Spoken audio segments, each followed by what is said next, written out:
Ambulances diverted from Anna Jake's hospital in Newburyport after an attack on Christmas Day.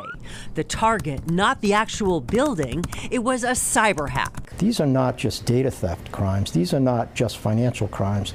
These are potentially threat-to-life crimes. That's because when a hospital is hit by ransomware, the result can be patients not being able to get care, explains John Rigi, who was a leader in the FBI's cyber division and is now the National Advisor for Cybersecurity and Risk at the American Hospital Association. That delay in urgent care immediately creates an increased risk of patient harm. And the attacks have skyrocketed.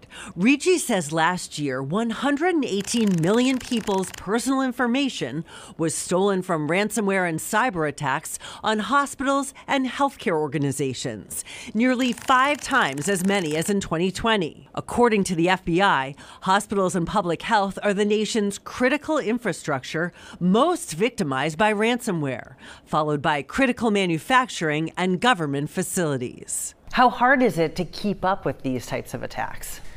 It's very difficult. The volume is, it keeps me up at night. Doug Doman supervises the FBI's Criminal Cyber Task Force in Boston.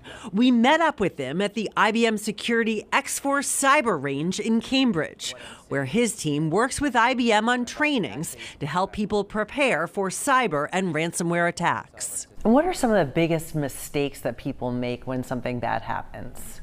The biggest mistake is not having a plan. The most successful victims who are able to be resilient and come back from an attack are those that have a plan. Part of that plan, he says, should be to get law enforcement involved before an attack so they can immediately help respond. Everyone is a target. John Dwyer is head of research for IBM Security X-Force and says involving law enforcement saves companies money. IBM's recent cost of data breach report found ransomware victims that involved law enforcement saved $470,000 in costs of the breach compared to those that didn't. Organizations can take that to say that it actually pays to involve law enforcement whenever you're experiencing a ransomware attack.